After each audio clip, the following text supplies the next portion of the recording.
I can't even tell you guys how frustrated I am right now. I seriously just sat here and talked for probably 15 minutes. In this episode, I wanted to record for all of you and then looked up and realized it wasn't even recording. And I was like, oh my gosh, am I really going to do this all again? Oh my gosh. Because I have no notes. I was just going freestyle. So I can try to get back into this, and I'm sure it's there. I just have to tune in. So what happened was I just got done with the interview with Cara Tyrrell. Have you guys heard it? And she's amazing. She has so much knowledge and wisdom when it comes to working with kids and parenting kids, just interacting with kids in general. And I got a lot out of the conversation. And I kind of geared the episode in a personal direction just because I had some examples with my own kids that I really wanted her input on. And she offered it. It was amazing. If you guys haven't listened to it, you should. It applies to every parent. If you're a parent, you have something to gain from listening to Cara. So then we started talking after I stopped recording the interview, and we started discussing things a little bit more. And I started thinking about this aspect of empowerment and how that is what I'm doing with my kids. I'm really trying to empower them, and how they're showing me that it's getting in. They're reflecting it back to me, but it's not always a positive thing. And Cara was telling me, these things that you're seeing from your older son, these are signs of leadership, but every topic is really two topics. There's this side and then there's the flip side. And so that got me thinking about this. So what I want to do is I want to get into that a little bit more and do an episode focused on raising empowered leaders. I'm Dr. Williams, and this is my podcast.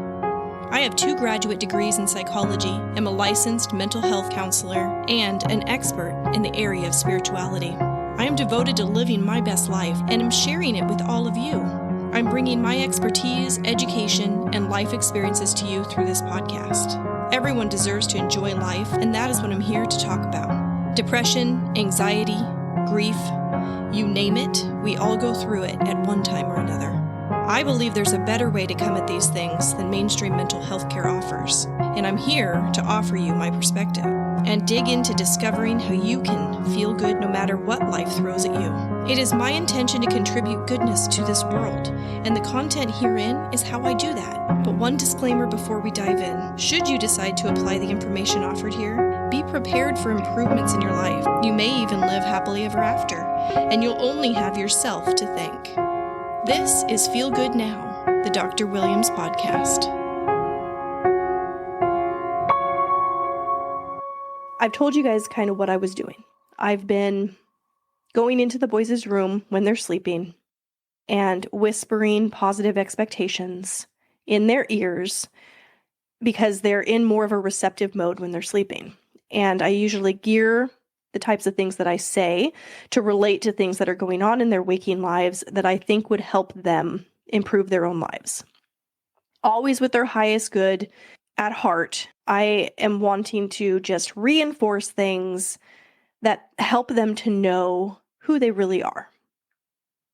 Well, I was talking with Cara, and when she was talking about how my older son is showing these signs of leadership, he's saying things like, "You're not the boss of me. You can't make me do things." He's reflecting back the empowering messages that I have been whispering in his ear, but he's kind of taking it into a defiant place. Not terribly. I mean, he is such a good kid. You guys, I can't even tell you enough. And I know that parents always see the best in their kids. He's really a sweetheart. He is. He's thoughtful. He's responsible. He's considerate. He is funny and fun, and he doesn't get jealous. And there's so many things about him that are just good. And even when he's doing this thing where he's like, well, you can't make me do that, it's more of like a matter of fact kind of statement. It's not like a close my arms, put my arms on my chest and be like, well, you can't make me. It's not like that. It's not with attitude. It's more of just well, I mean, you can't make me do that, and I can't argue with him because he's right. I can't make him do that. I can't make him do anything. I can't make anyone do anything. As a therapist, let me tell you, that is something we deal with a lot. People come to us in therapy because they want to make changes in their lives. We encourage these positive changes, and then they resist. And then you really find out that you have no power over anybody. And you have to try to find a way to get them to get on board with these changes that they want to make before they can even move in that direction. It's difficult. It is difficult to motivate someone else. So, it's true. My son is telling me I can't make him do things, and I can't. And I know that he's just reflecting back what I have been saying to him in his sleeping state when I am empowering him.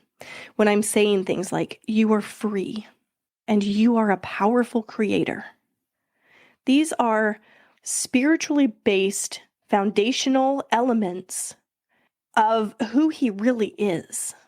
And I'm speaking to that because I know that his inner being is listening to me, and his inner being knows that what I'm saying is true.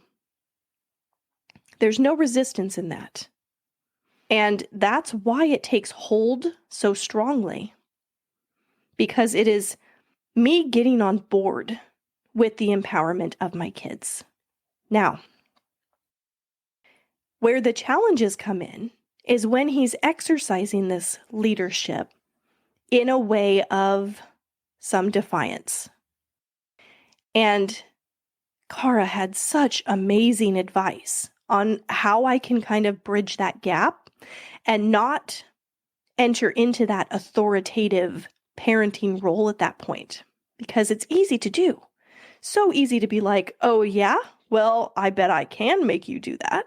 I'm your mom, and I know what I can do to make you do that. And I've done that, okay? I have done my fair share of, you have to do that because I said so. Because sometimes it takes a lot of energy to go into what your reasons are, and sometimes you don't even know what they are.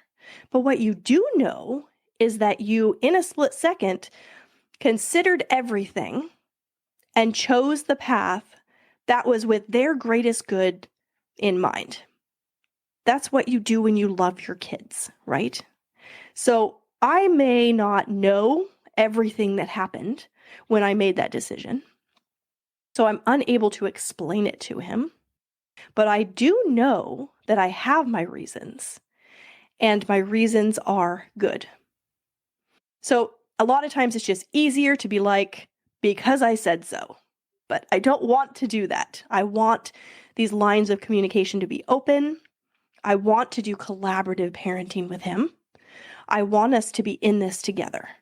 I don't want it to be because I'm a grown-up, you have to listen to me.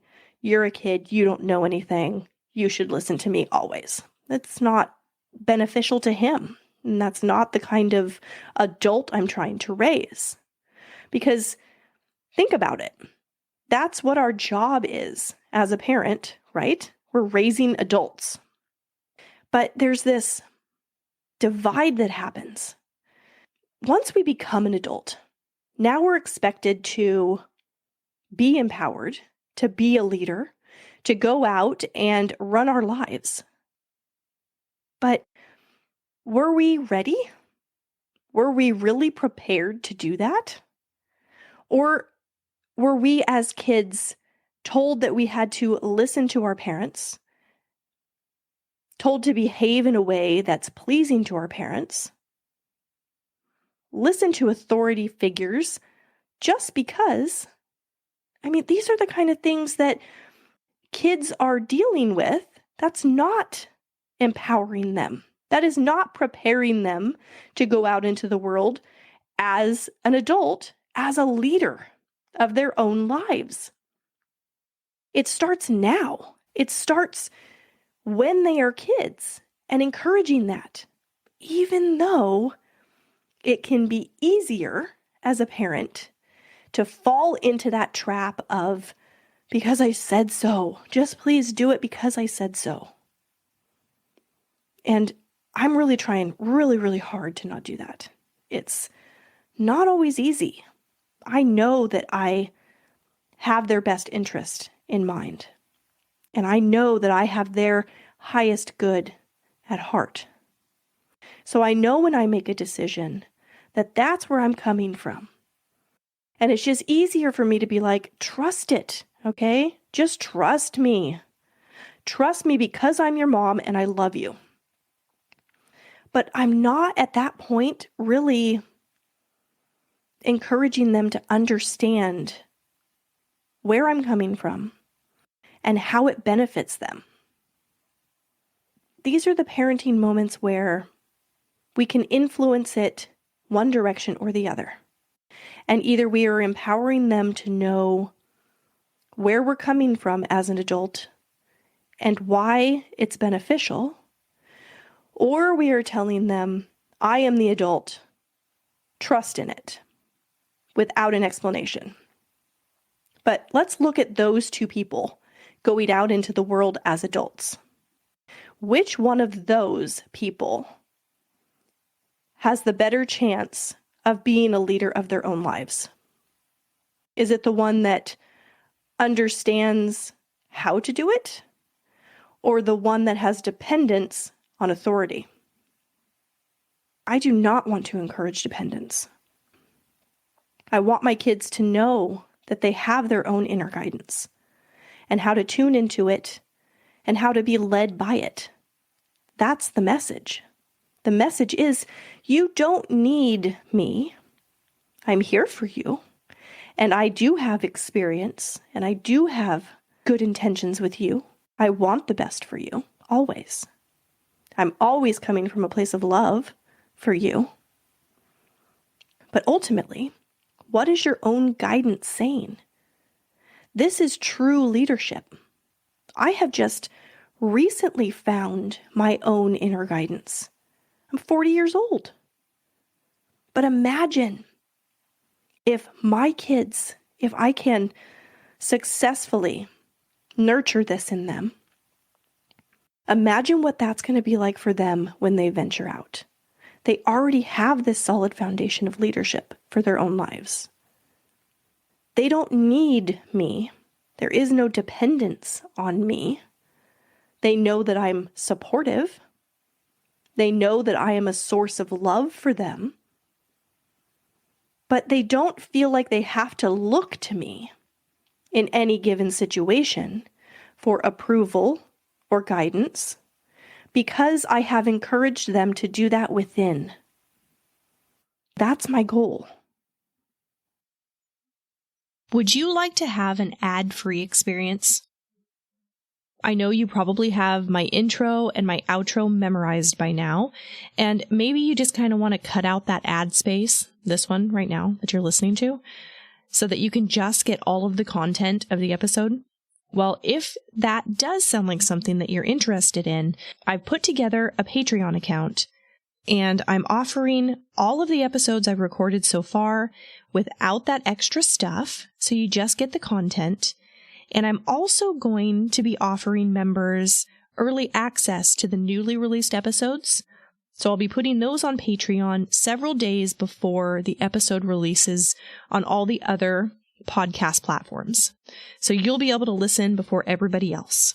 You'll also get access to the Dr. Williams Pod. It's a community where we're going to be able to interact and know each other on a more personal level.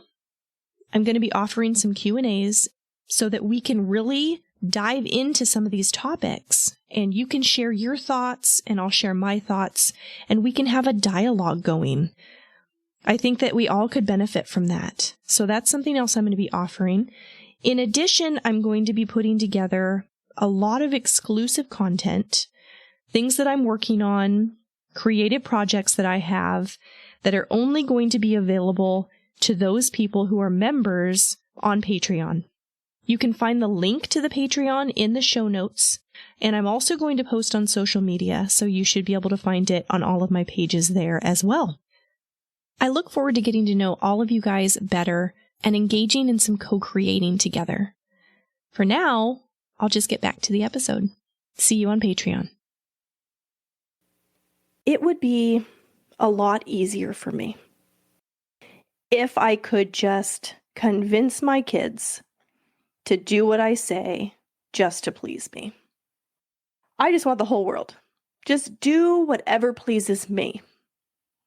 Right? That would make my life so much easier. And I think in a lot of ways, as a parent, this is that underlying message that we're giving to our kids. We don't mean to, but it's because parenting is difficult. It takes a lot of energy to really raise an empowered leader. And it can be easy to just go to, well, you're going to have all these negative consequences if you don't do what I want you to do. But what they're learning from that is, I'm going to have to go through this really negative, uncomfortable thing if I don't please my parent.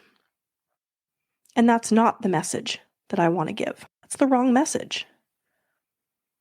They are not responsible for pleasing me. They are not responsible for how I feel. My message is, you are responsible for the way you feel, and I am responsible for the way that I feel. And that doesn't always come across. I make mistakes, and I get overly emotional, and I get overwhelmed, and I get frustrated, and I get crazy with my kids. And they see me respond. They see me react in that way. And it's easy to blame them. And that is on me. And I have to own that. That when I blame their behavior for the way that I feel, I am teaching them that they need to regulate my emotions based on their behavior. And that is not fair. It would make life easier for me. And that's why it's a trap that so many parents fall into. Because we are working with what we've got. And we want things to be as easy as they can be. We always want the path of least resistance. That is who we are from the most foundational element of our non-physical self, is to take the path of least resistance. We want ease. We want satisfaction. We want to enjoy. That is our nature. And it is a lot easier if they know there's going to be consequences if you behave this way. And those consequences are mom and dad or guardian, whoever it might be, responding in this negative, explosive kind of way, which blames them for what they did and makes them feel like they need to behave differently in order to make the other person feel better. It's really not fair. So what I'm trying to do is, when I notice I'm in that negative state and I'm boiling up, I'm getting frustrated, I'm getting overwhelmed, I am reacting to their emotions, then I try to communicate with them and just say, hey, I'm in this state. I need to go away for a little while and try to feel better. And then we can talk about this again. And I mentioned that in the interview with Cara. It's something that I'm trying to do. Not always successful. Sometimes I react. But that's modeling. You're showing them that you're taking responsibility for your own emotions and you're not blaming them at the same time. So that's the kind of modeling that I want to encourage. Now, going back to the challenges of these empowered leaders that I'm raising.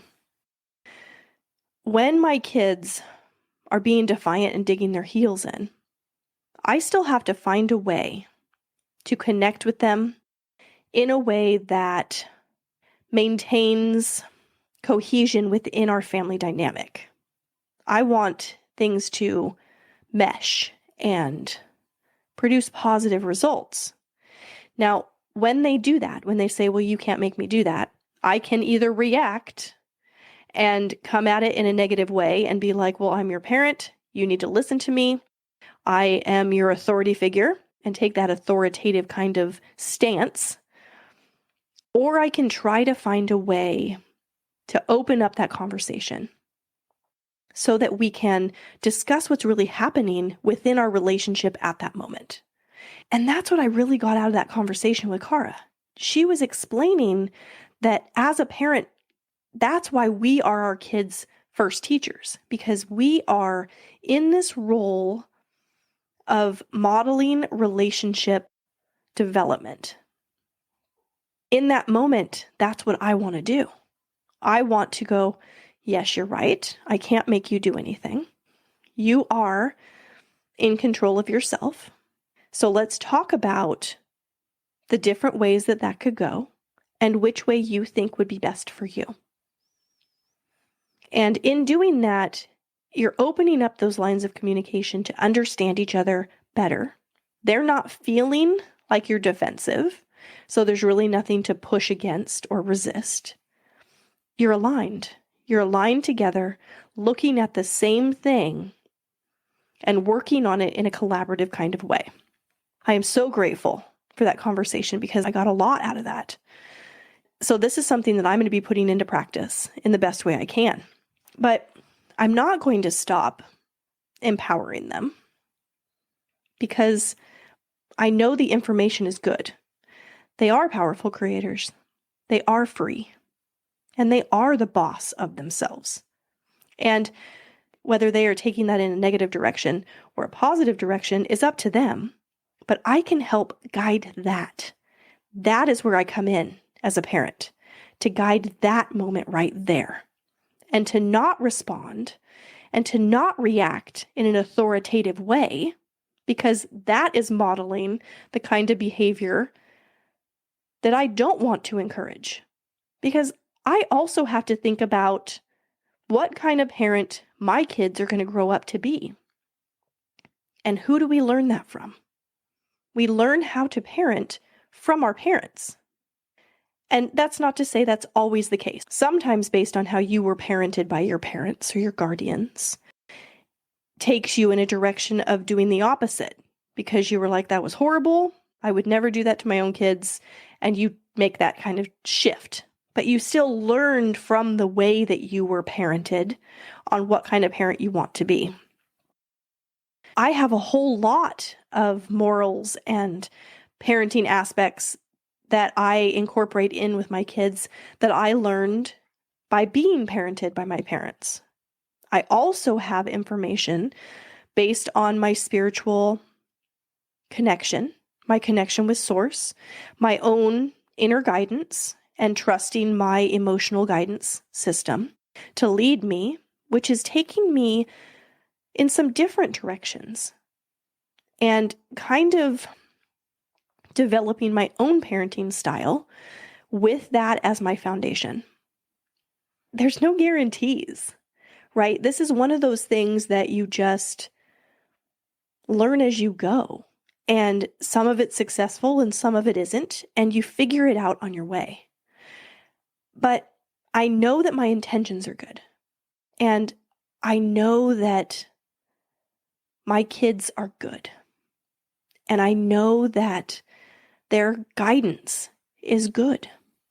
So if I can encourage that by telling them messages that align with that, I can't go wrong.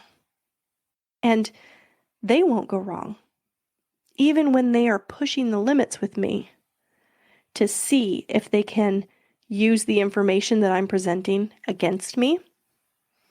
Those are opportunities. Those are opportunities for me to really parent. And I don't want to gloss over those. I don't want to miss them. And even if I'm tired, I want to take that opportunity and I want to align with my kid. And I want to do collaborative parenting in a way that serves us both and helps us to bond even more than we already are. I'm raising empowered leaders. And I'm proud of that. And I will make mistakes. And it's okay, because everything is working out for all of us. For them, and for me, for my entire family.